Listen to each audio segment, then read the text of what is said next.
수험생 여러분 안녕하십니까. 부동산 공시법의 송료입니다. 자, 이번 시간은 이제 159페이지 제 3절 등기의 효력이죠.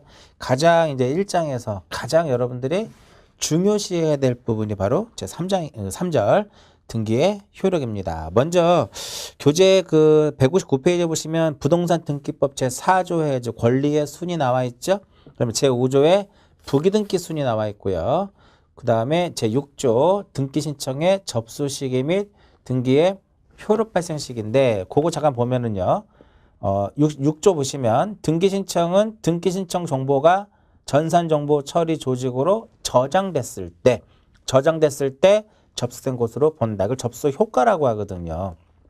그 다음에 2항은 바로 뭐냐면 언제 효력이 발생하느냐. 등기관이 등기를 마쳤을 때 그 등기는 그 접수한 때 효력이 발생한다. 자, 그 다음에 규칙에 보시면은요, 그 등기관이 등기를 마쳤을 때라고 하는 것이 이제 4조에 보면 나와 있죠.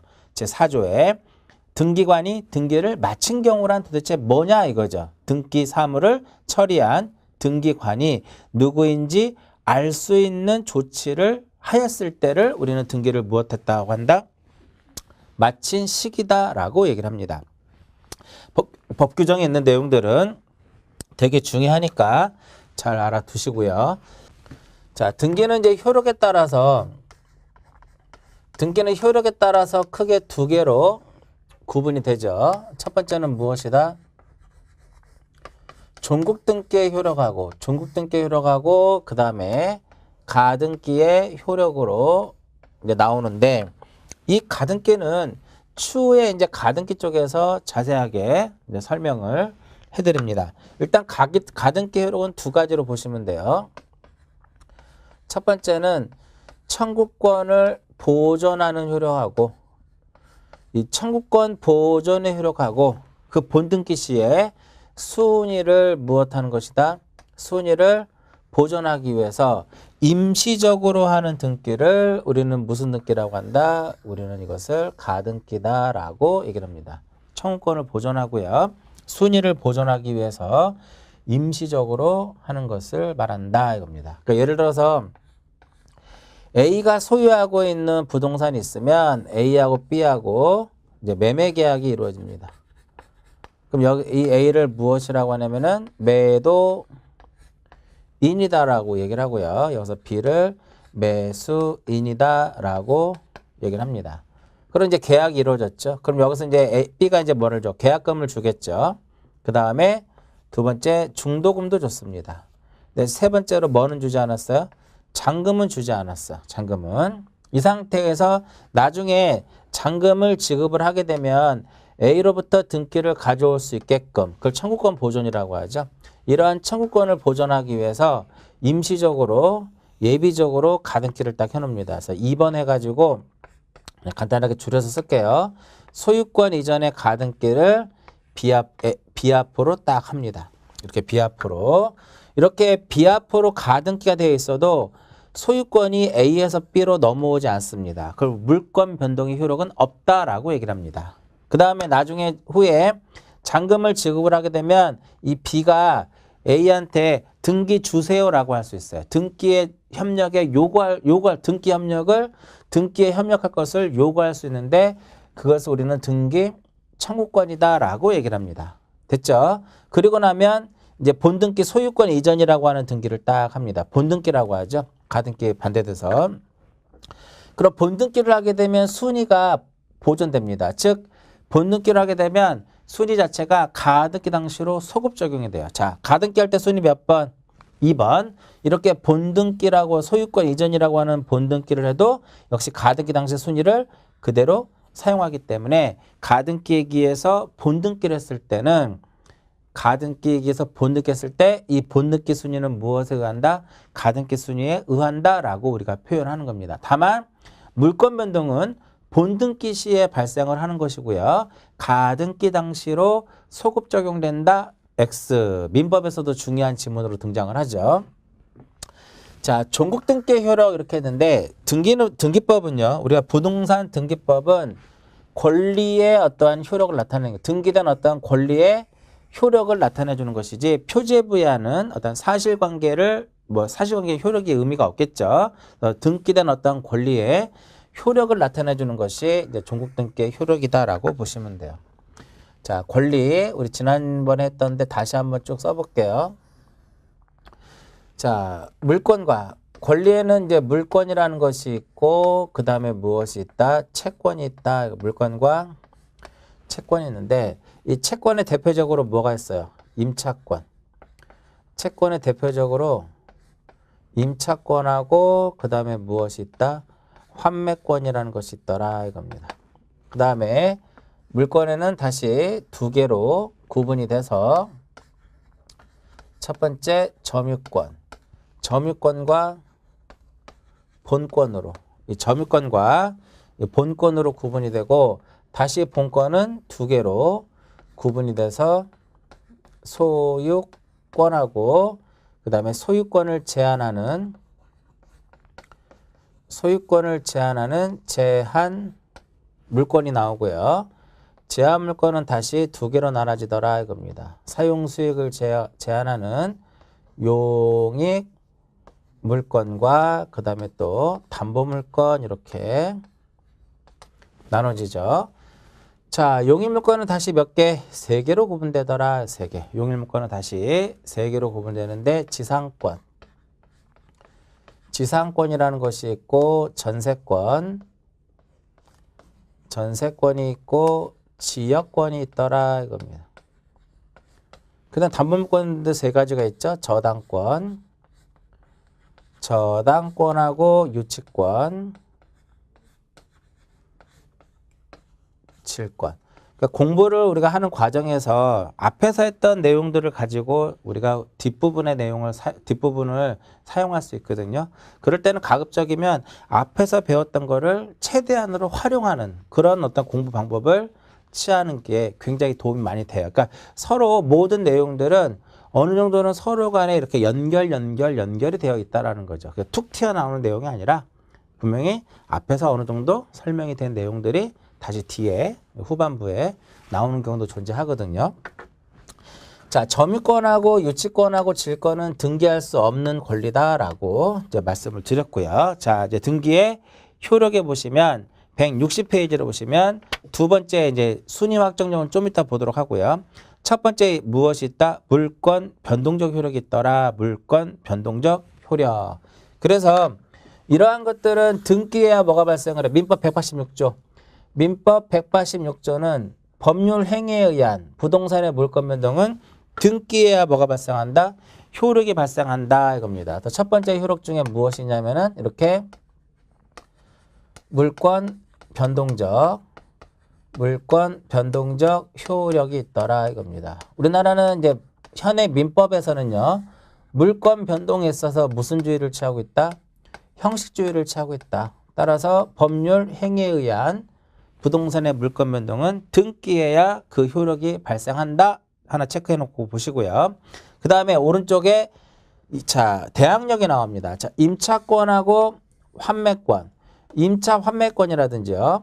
그 다음에 이제 나중에 뒤에 나오겠지만 신청 정보에 대한 내용 중에 신청 정보 중에 임의적으로 기록되는 것들이 있어요. 임의적 신청 정보가 있고요. 그 다음에 신탁 등기.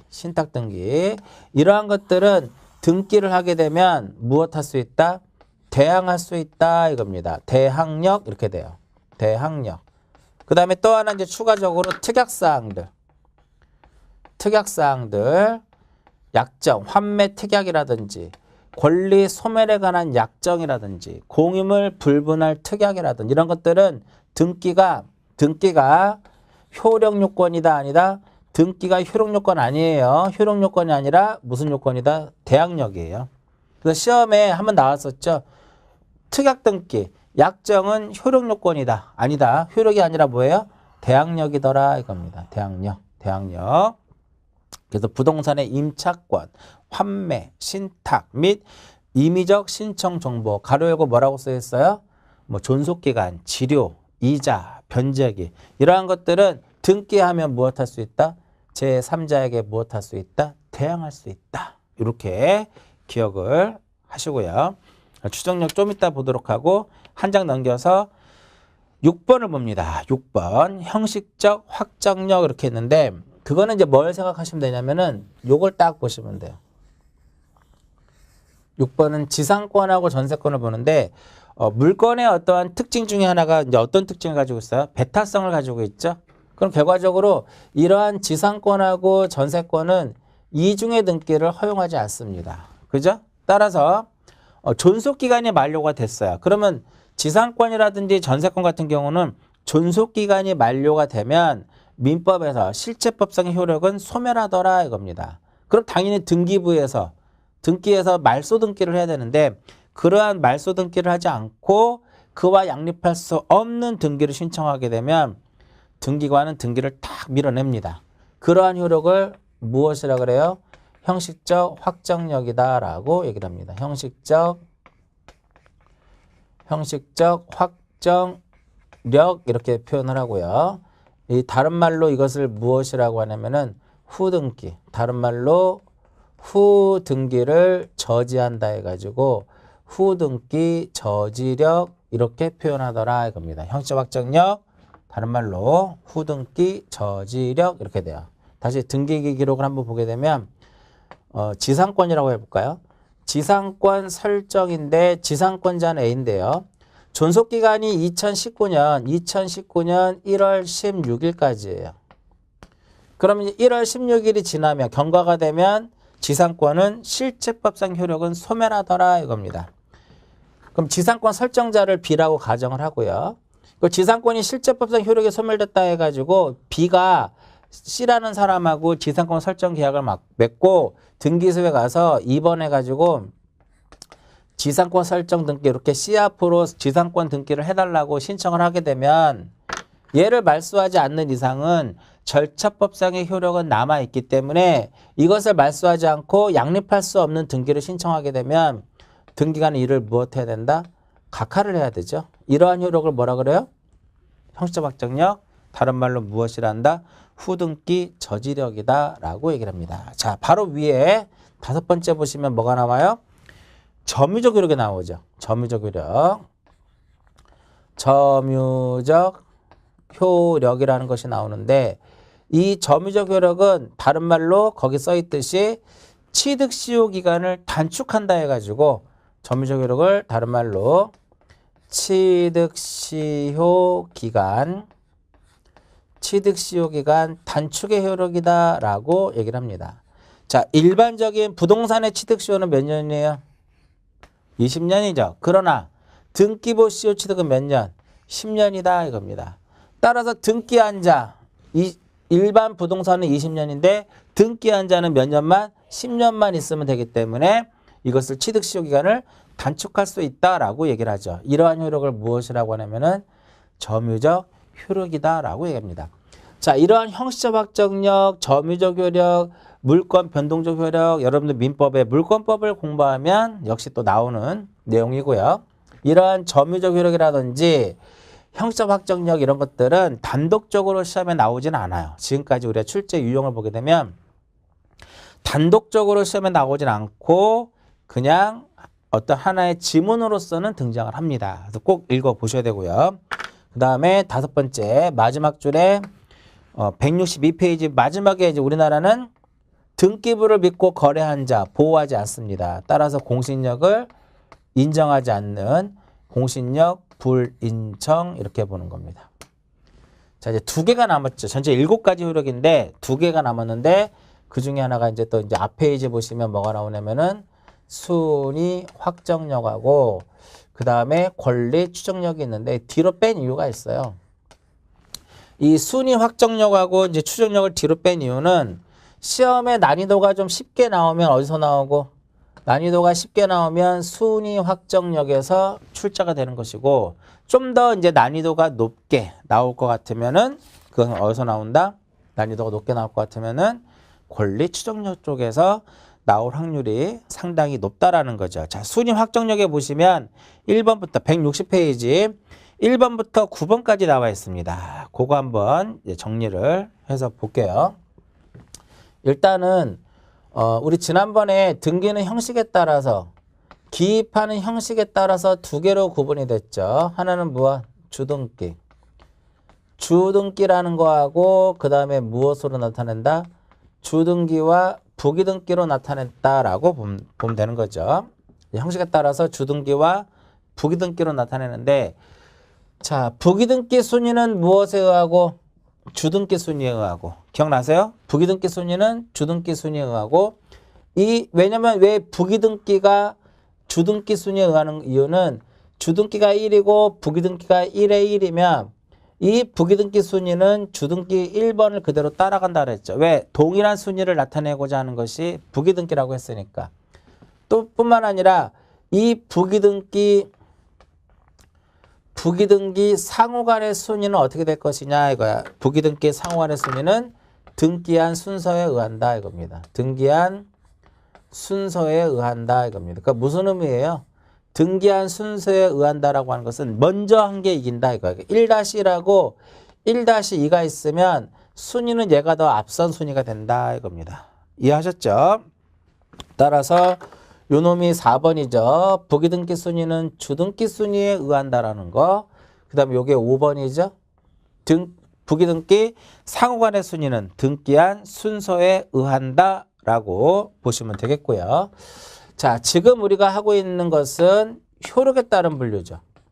효력에 따른 분류인데, 자, 다시 한번 분류를 해보면, 효력에 따른 분류에는 종국등기라는 것이 있고, 그 다음에 무엇이 있다? 가등기라는 것이 있었다 이겁니다.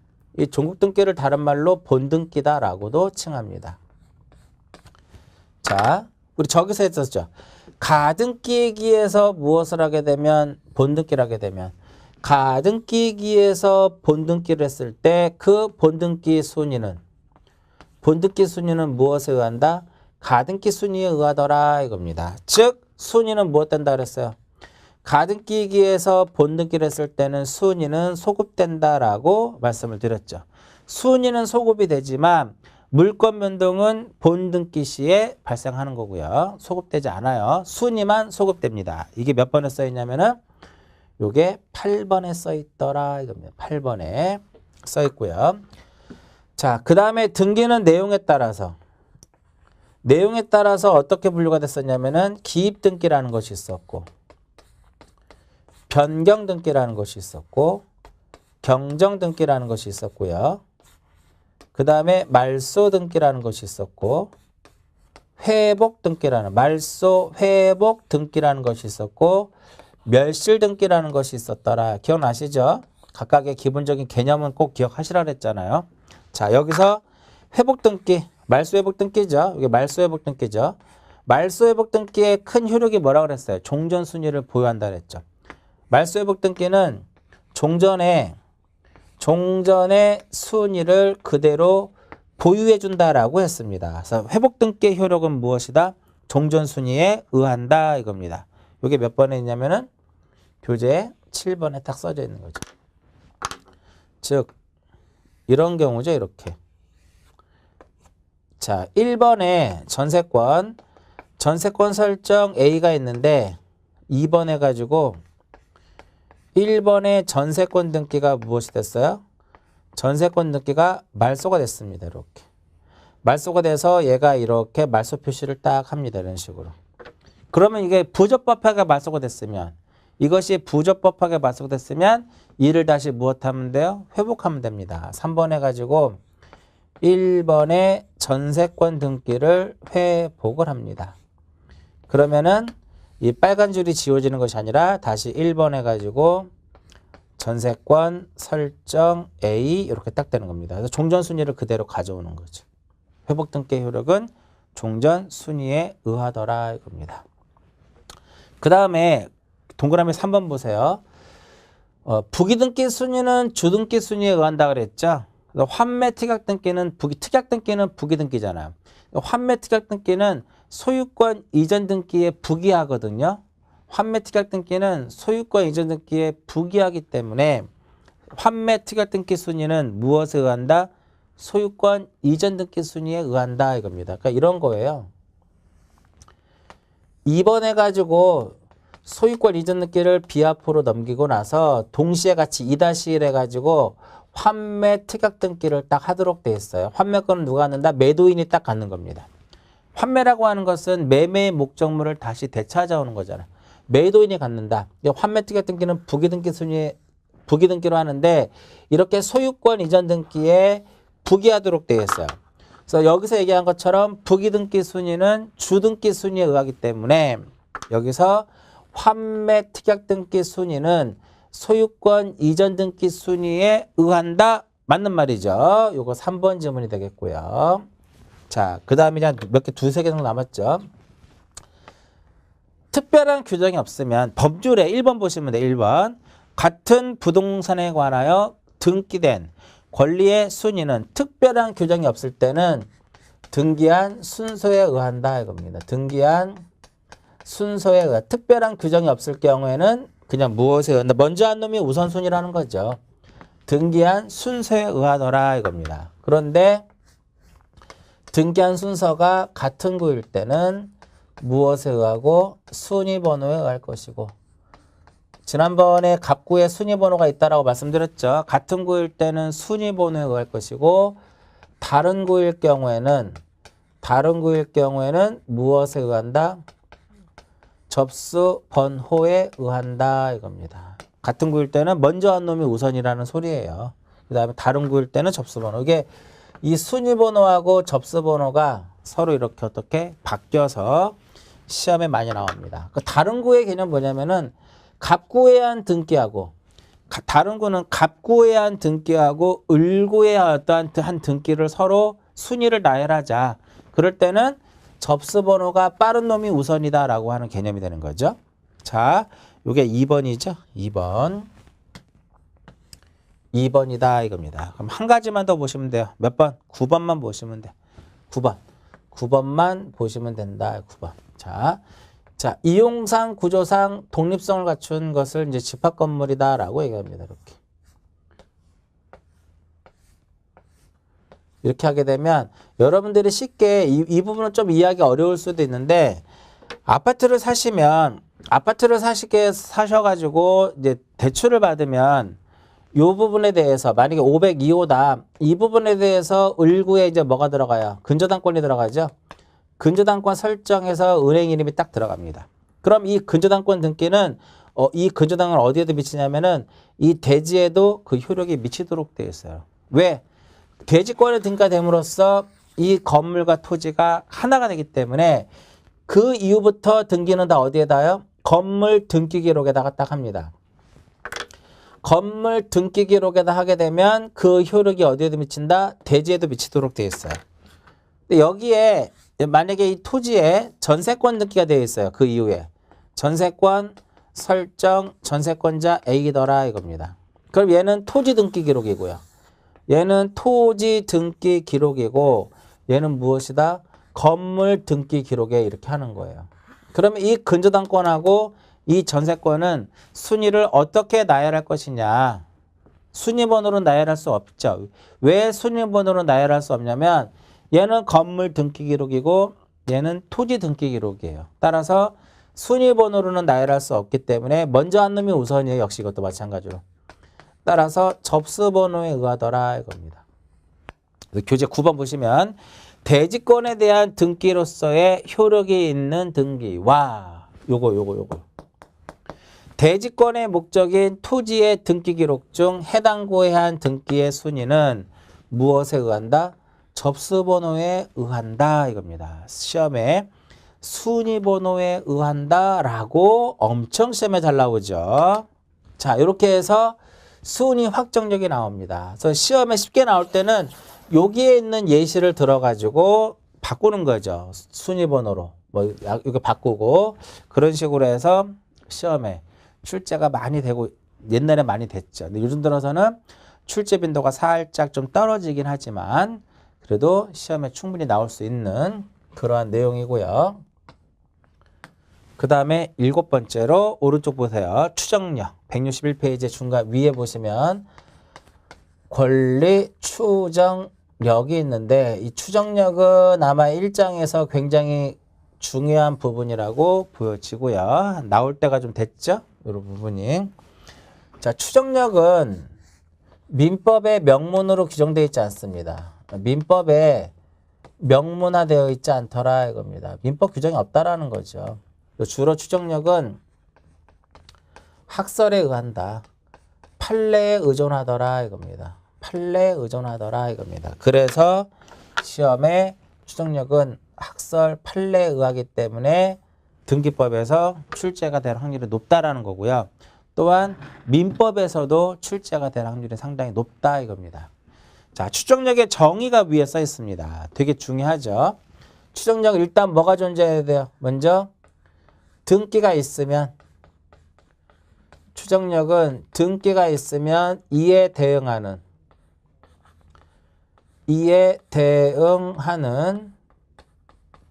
실체 권리 관계, 실체 권리 관계가 존재케 하는 효력, 이것을 우리가 추정력이다라고 얘기합니다. 먼저 일단 기본이 뭐가 있어야 돼요?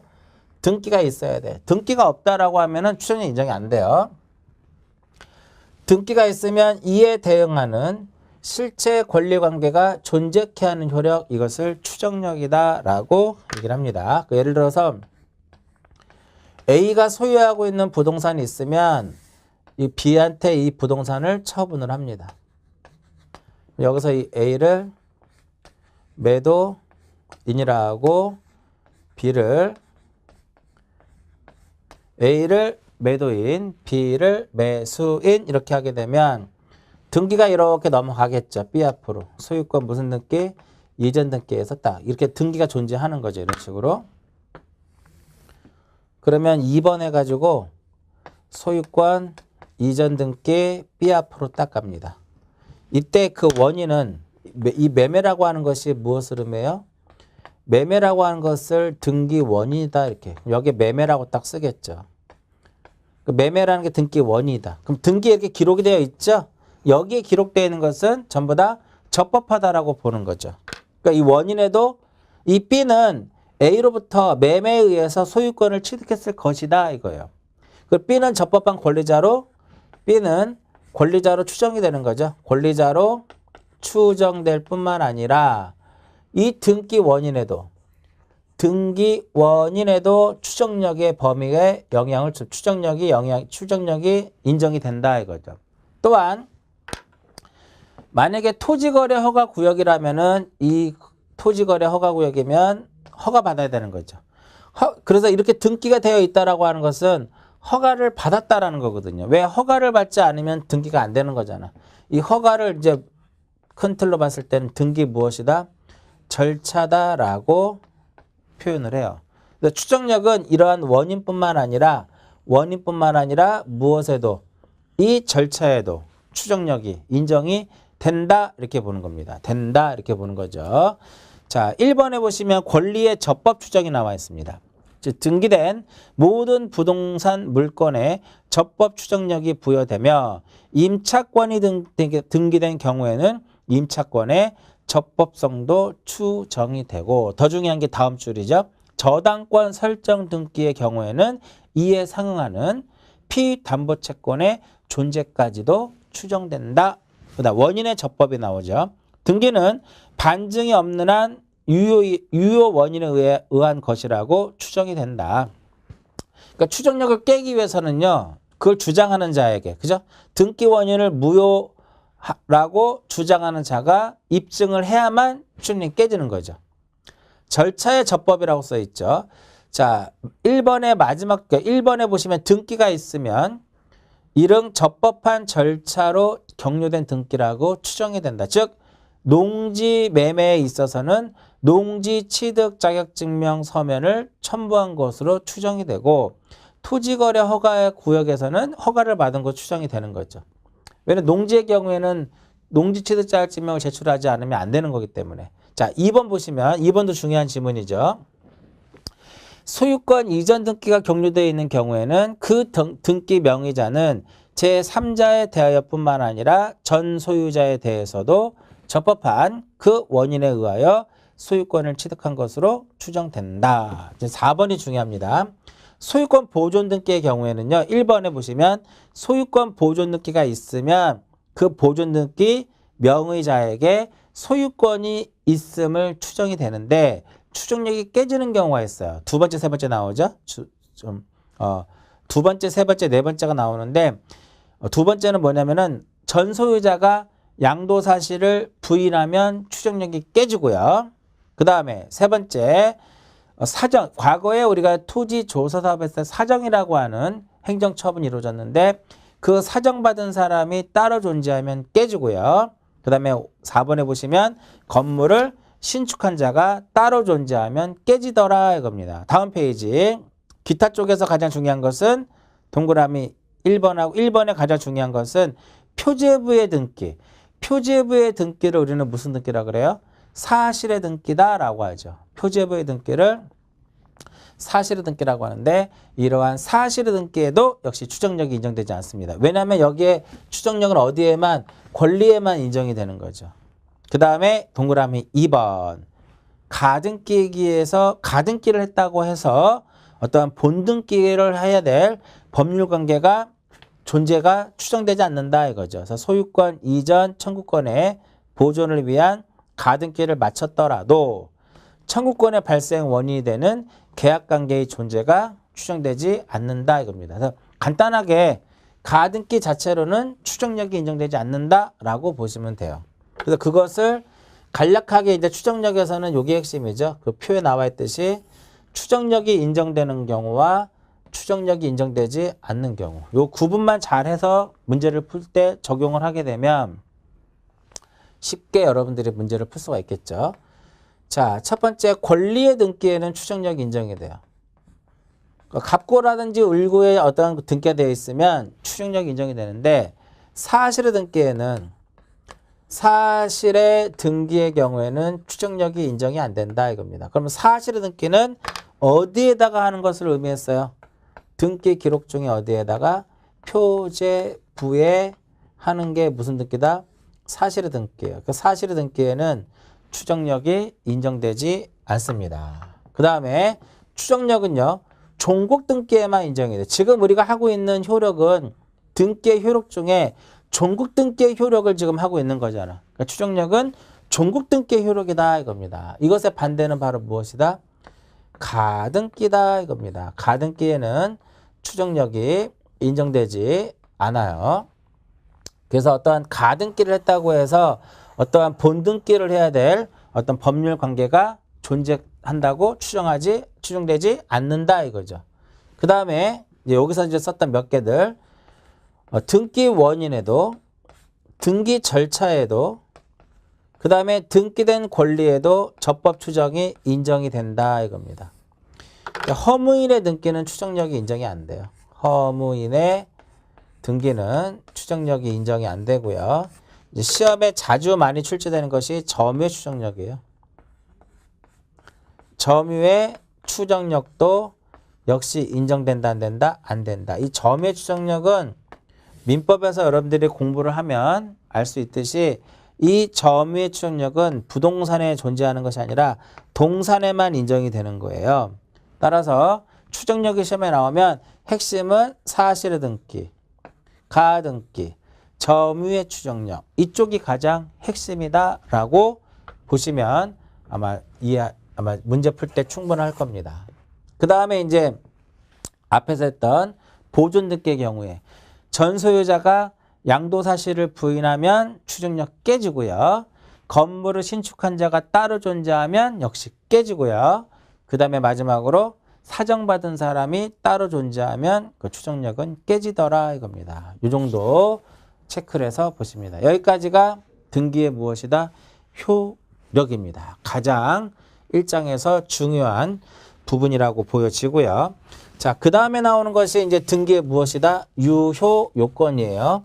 자, 형식적 유효 요건이 있고, 그 다음에 무엇이냐면은 그 실질적 유효 요건이 있는데, 앞으로 우리가 쭉 배워야 될 내용들은 형식적 유효 요건에 이제 해당이 되는 거기 때문에, 1장에서는 실질적 유효 요건 위주로 정리가 돼서 보시면 된다라는 거죠. 자, 163페이지에 형식적 유효요건이 있고 164페이지 5페이지에 이제 뭐가 있냐면은 실질적 유효 요건이 있는데 한번 정리 한번 볼게요. 정리할게요. 같이.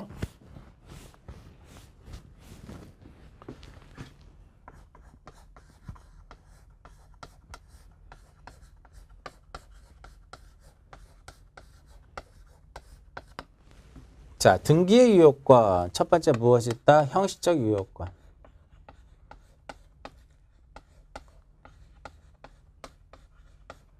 형식적 유효 요건이 있고 그 다음에 또 하나는 실질적 유효요건.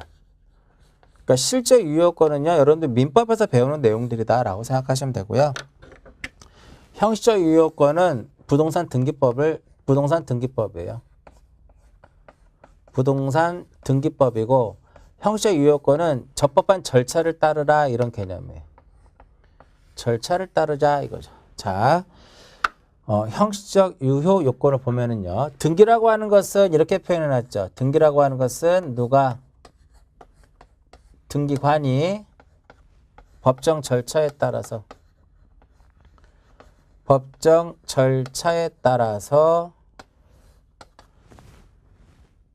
등기부에다가 무엇하는 거? 기록하는 거. 기록부 자체를 무엇이라고 한다? 우리가 등기다라고 이제 말씀을 드렸어요. 자, 그 다음에 이 법정 절차라고 하는 것은 어떻게 표현할 수 있냐면은 신청을 합니다. 신청을 하게 되면 등기관이 접수를 받아요. 접수를 받으면 그 다음에 이제 무엇을 한다? 심사라는 과정을 거쳐요. 심사라고 하는 과정을 거쳐서 등기부에다 무엇 해준다? 기록을 해주더라 이겁니다. 정확하게는 이제 등기 기록이라는 데다가 역시 이렇게 기록을 딱 해주는 거죠. 이런 식으로. 이해하셨죠? 자, 이제 교재 보시면 형식적 유효요건 해가지고요. 다른 말로 무엇이라 한다?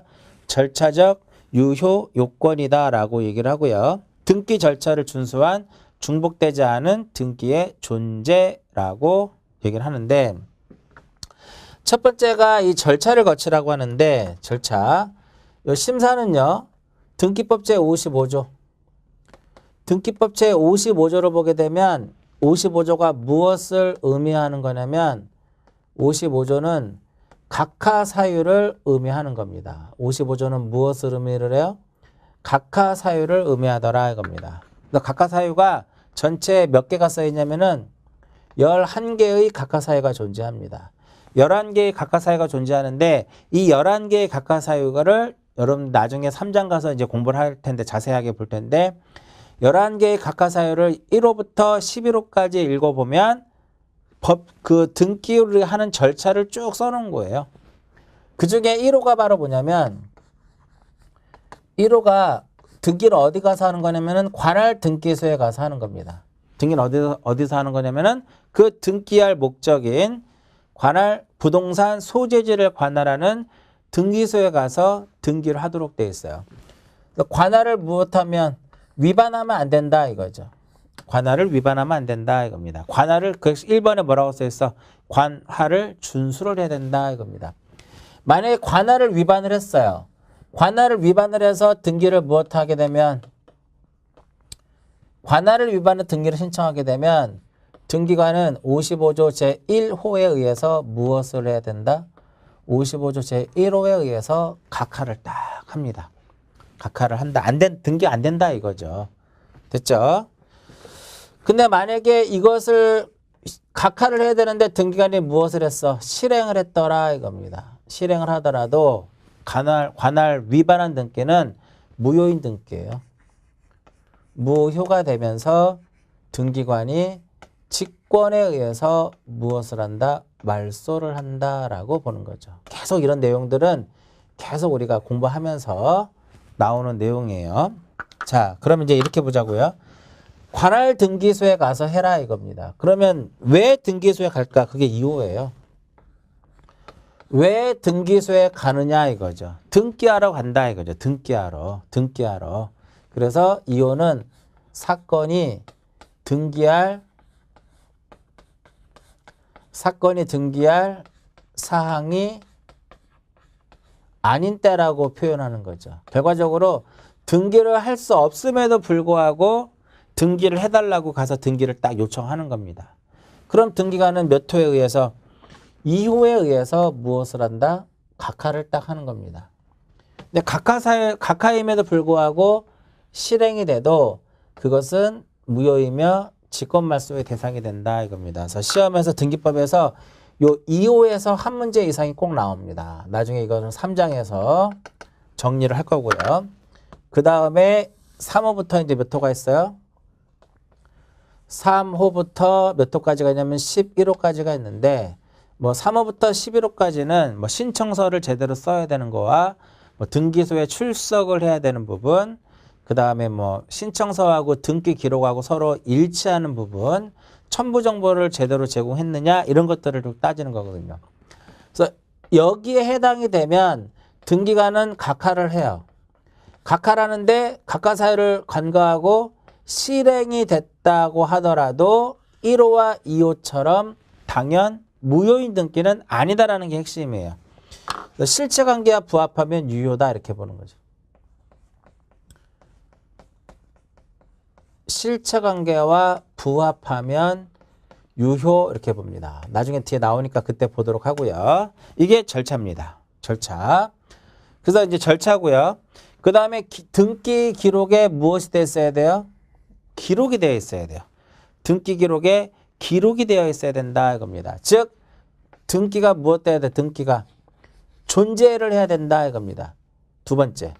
등기가 존재해야 된다. 존재를 한다는 건 뭐다? 등기 기록에 기록이 되어 있어야 된다. 그래서 등기가 등기로서의 효력이 있기 위해서는 등기 기록에 기록되어 있어야 된다 이겁니다.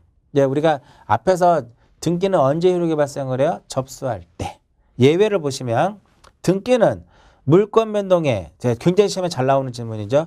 효력 발생 요건이지 뭐가 아니다? 존속 요건이 아니더라 이겁니다. 따라서 물권에 관한 등기가 불법으로 원인 없이 말소가 됐다 하더라도 그 물권의 효력에는 아무런 영향을 미치지 않는다. 회복 등기를 하기 때문에. 등기는 효력 요건이다라는 거. 그 다음 세 번째. 이게 세 번째예요. 자, 등기부를 편성하는 것은 물적 편성주의라고 했죠. 물적 편성주의를 쓰게 되면 물적 편성주의라고 하는 것은 하나의 부동산에 대해서 하나의 무엇을 두자? 하나의 부동산에 대해서 하나의 등기 기록을 두자라고 얘기를 합니다. 나중에 2장의 마지막 부분에서 설명해 드릴 거예요. 1부동산 1등기 기록을 두는데 만약에 1부동산 2등기 기록이라고 하게 되면 등기 기록이 몇 개가 만들어진 거야? 2개가 만들어지는 거죠. 2개가 만들어진 것을 우리는 무엇이라 한다? 이것을 중복등기다라고 얘기합니다. 중복등기다라고 얘기합니다. 그럼 이 중복등기를 어떻게 처리를 할 것이냐? 지금까지 역대적으로 이 중복등기를 어떻게 처리할 것이냐에 대한 문제는 딱 한 번 시험에 나왔는데 이 문제가 이 부분이 만약에 시험에 나오게 되면 굉장히 난이도가 높은 그런 문제라고 볼 수가 있어요. 그래서 중복등기는요. 중복등기는 두 가지 개념이야. 민법에서의 중복등기를 처리하는 그 판례에 의한 방법하고 그 다음에 판례라고 보겠죠. 판례에서의 어떤 중복등기를 처리하는 거하고 부동산 등기법 부동산 등기법상에서 중복등기를 처리하는 방법 2개로 나눠지는데 둘 다 기억을 하셔야 돼요. 형식적으로 유효하기 위해서는 이러한 절차를 따르라 이거죠. 첫 번째 무엇이다? 법정 절차를 따를 것. 두 번째 등기가 무엇 해야 된다? 존재를 해야 된다는 거. 세 번째는 무엇이다? 중복등기가 아닐 것이다 이겁니다. 한 번씩 그냥 읽어보시면 돼요. 여기서 가장 중요한 것은 이쪽에서 등기는 무슨 요건이다? 등기는 효력 요건이지 존속 요건이 아니다라는 거. 이 부분 하나 체크해서 보시고요. 나머지 부분들은 뒤에서 다 나오기 때문에 지금 처음 공부하시는 분들 이게 뭔지도 몰라요. 관할이 뭐고 사건이 등기할 사항이 아닐 때도 잘 이해 못할 수도 있으니까 후에 차근차근 정리를 해서 보시면 되겠고요. 자, 이제 실질적 유효권.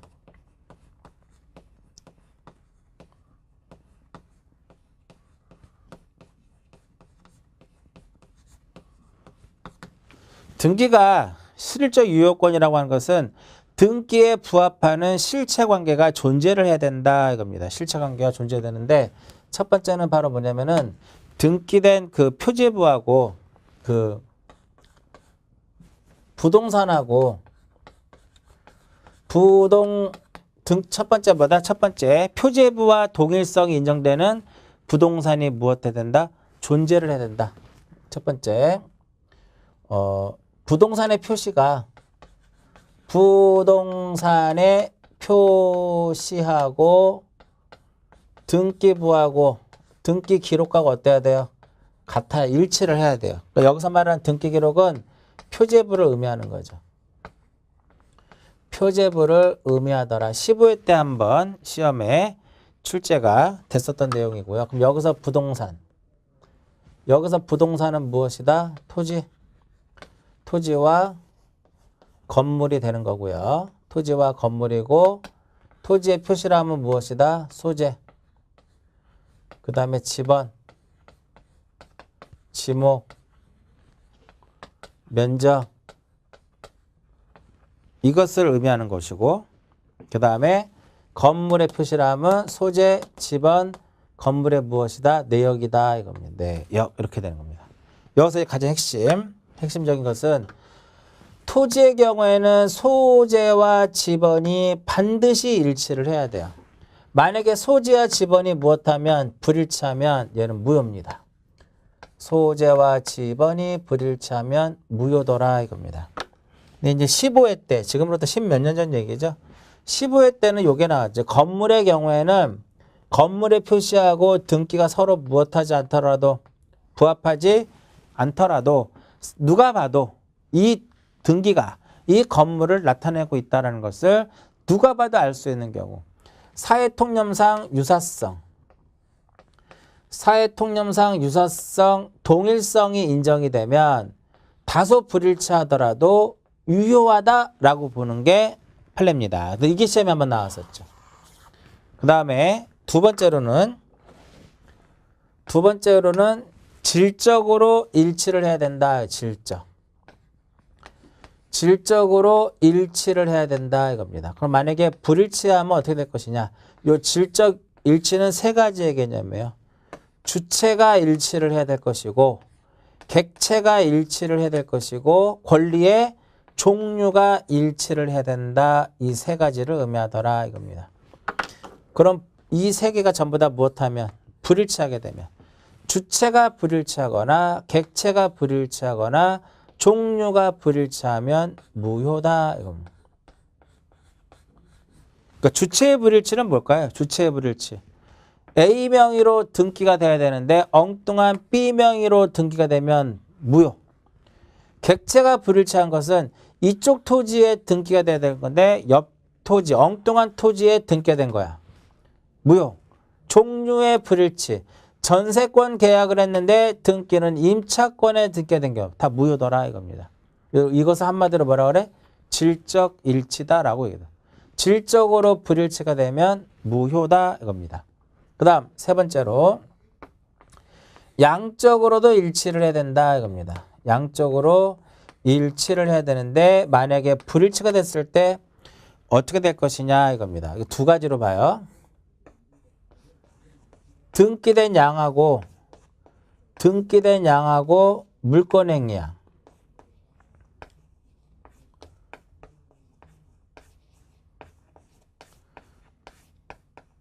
만약에 채권액이 만약에 10억인데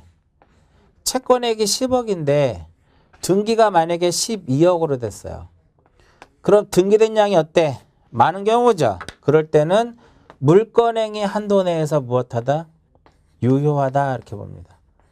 등기된 양이 많은 경우는 물권행위 한도 내에서 유효하다. 근데 만약에 등기가 만약에 8억이 됐습니다. 물권행위가 채권액이 10억인데 물권행위가 10억인데 등기는 8억으로 돼서 등기된 양이 적죠?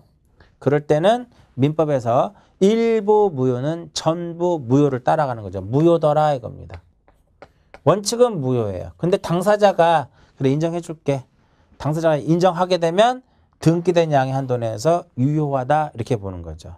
그래서 동그라미 1번과 2번에 대한 내용이 나와 있다라고 이제 보시면 되죠.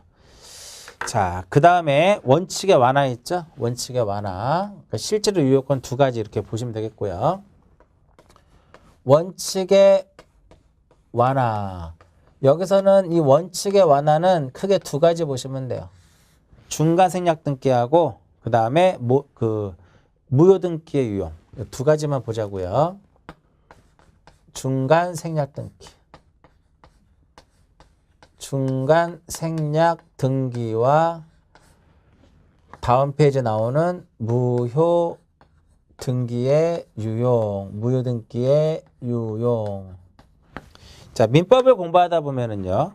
민법을 공부하다 보면은 중간 생략 등기에 대한 내용이 많이 나옵니다. 그죠? 그거랑 뭐 크게 다를 바는 없겠죠. 말 그대로 중간에 해야 될 등기를 무엇했다라는 거야? 생략했다라는 거. 이것이 바로 뭐냐면은 중간 생략 등기다라고 얘기합니다. 판례는요. 일단 기본적으로 중간 생략 등기는 중간 생략 등기의 유효성을 인정하고 있다라는 거죠. 이게 핵심이에요. 무효가 아니다라는 거죠. 유효성을 인정하도록 되어 있고요. 중간 생략 등기는 효력 규정이 아니라 무슨 규정이다? 단속 규정이에요. 중간 생략 등기는 효력 규정이 아니라 무슨 규정?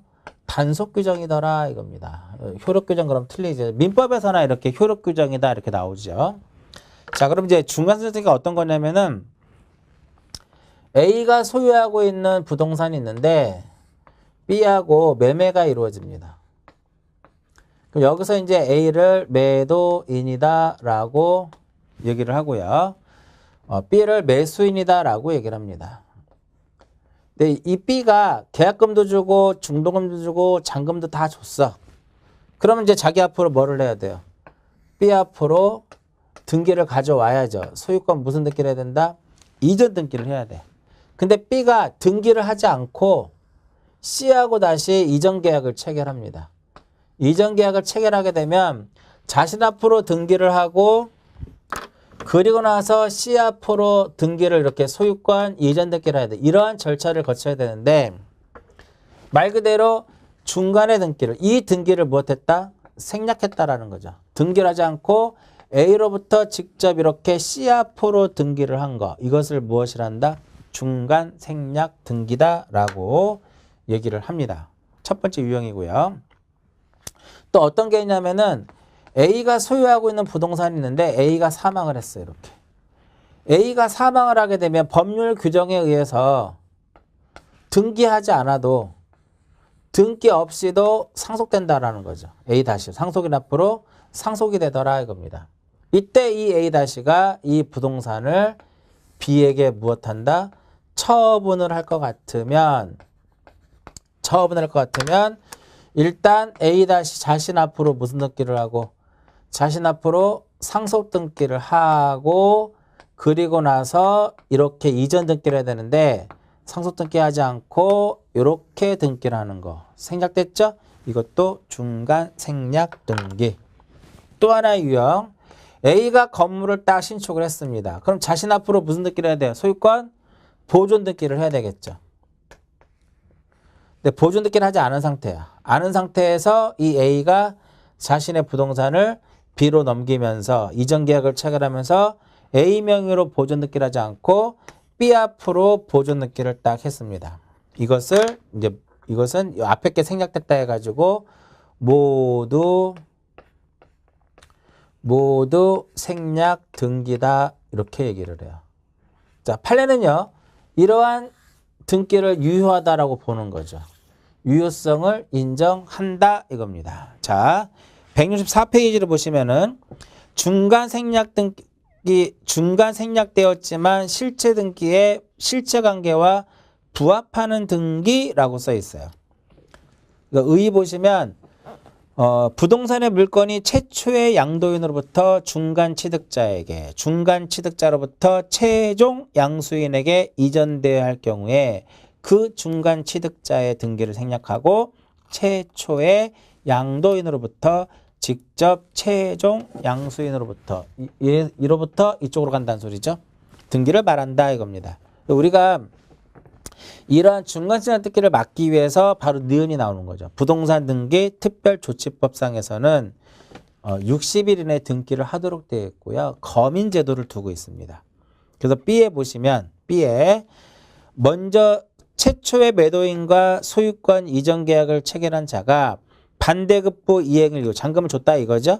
반대급부 이행일 이후 제3자와 다시 매매 계약이나 지위 이전 계약을 체결하자 하는 경우는 먼저 체결된 계약에 따른 소유권 이전 등기를 하도록 60일이나 하도록 의무 규정을 두고 있더라 이겁니다. 그 다음에 유효성 보세요. 오른쪽에 판례에 의하면 중간 생략 등기가 되어도 순차 매도한 당사자 사이에 중간 생략 등기의 합의에 관한 사법상의 효력까지 무효로 한다는 취지는 아니더라. 따라서 중간 생략 등기 유효성을 인정한다 이겁니다. B가 또 시험에 많이 나오죠. 토지거래 허가구역 안에 있는 토지 매매에 관한 중간 생략 등기는 그 합의가 무효다. 그에 따른 등기도 무효다. 그러니까 중간 생략 등기는 토지거래 허가구역에서는 무효. 이렇게 기억하시면 돼요. 자, 이렇게 볼게요. A, B, C가 서로 간에 중간 생략 등기를 하기로 합의를 했습니다. 합의가 이루어졌다면은요, C는 누구를 상대로 해서 A를 상대로 해서 무엇을 행사할 수 있을까? 등기 청구권이라는 것을 행사할 수 있습니다. 즉 A, B, C가 중간 생략 등기를 하기로 합의를 했어. 합의를 하게 되면 C는 A한테 등기 주세요. C가 A한테 등기 주세요 라고 할 수 있다 이겁니다. 근데 합의가 없었어요. 합의가 없었으면 C는 A를 상대로 해서 청구권 행사할 수 없다 이겁니다. 그럼 어떻게 와야 되냐 이거죠. A에서 B로 넘어오고 B에서 C로 넘어와야 되는데 이 C가 등기 주세요라고 할 수 없잖아. 따라서 이 C가 자신 앞으로의 등기를 가져오기 위해서는 A에서 B로 등기가 돼야 되고 그리고 나서 B에서 C로 가져야 되기 때문에 C는 누구를 대위해서? B를 대위해서 B를 대위해 가지고 A로부터 등기를 가져옵니다. 소유권 이전 등기를 청구할 수 있다는 거죠. 자, 그 다음에 또 하나 세 번째. 합의가 없는 상태에서 A에서 합의가 없음에도 불구하고 A에서 C로 등기가 넘어왔어요. 이때 이 A는 C의 이러한 소유권 이전 등기에 대해서 말소를 청구할 권리는 없더라 이겁니다. 유효하기 때문에 그래요. 세 가지 기억할 것. 민법에서도 많이 나오는데 이 중간생략 등기가 등기법에서는 15회 때하고 15회 추가 때, 16회 때 이때 이제 많이 나왔었거든요. 대부분의 답이 뭐였냐면 토지거래 허가 구역에서는 무효인데 유효다 이렇게 시험에 많이 나왔죠. 자, 교재 리을에 보시면 뭐가 써 있어요? 리을을 읽어보시면 이거예요. 합의가 있었느냐 합의가 없었느냐 그것을 의미하는 내용들이고요. 그 다음에 미음에 보시면 이미 중간 생략 등기가 적법한 등기 원인에 의하여 성립되어 있다면 제3자 간의 합의가 없었다는 것을 이유로 하여 최초 양도인은 최종 양수인 명의의 중간 생략 등기의 무효를 주장하지 못하고 또 그 말소를 청구할 수 없다 이렇게 보는 거죠. 그 다음에 3번하고 4번 그러니까 원인은 불일치하지만 실체관계와 부합하는 등기 유효다. 뭐냐면 실제 원인은 매매인데 등기는 상속으로 해놨어요. 증여를 해놨어. 일치하지 않지만 유효성을 인정한다 그렇게 보는 거고요. 자, 다음 페이지를 보시면은 니은에 보시면 이제 뭐가 나오냐면은 무효 등기의 유효. 그러니까 4번에 보시면 165페이지 4번에 후발적으로 실체관계에 부합하게 된 경우 이것을 우리가 줄여서 한마디로 뭐라고 하냐면은 무효등기에 무엇이란다? 유용 이렇게 얘기하는데 무효등기의 유용은요. 이것만 가능해요. 권리의 등기에만 유용할 수 있다 이겁니다. 다만 권리의 등기에만 유용할 수 있는데 조건이 하나 붙어요. 이해관계인이 없을 때만 유용할 수 있다라고 하는 조건이 붙습니다. 그럼 만약에 이해관계인이 있으면 유용 안 되라는 거죠. 자, 무효등기는 원래 무엇 해야 돼요? 무효인 등기는 원래는 말소를 해야 되는데 말소하지 않고 그대로 그 등기를 무엇하겠다? 유용하겠다 이겁니다. 그 권리의 등기에만 유용할 수 있기 때문에 사실의 등기는 유용할 수 없다 이겁니다. 이게 대표적인 예가 이거예요. 건물이 이렇게 했어.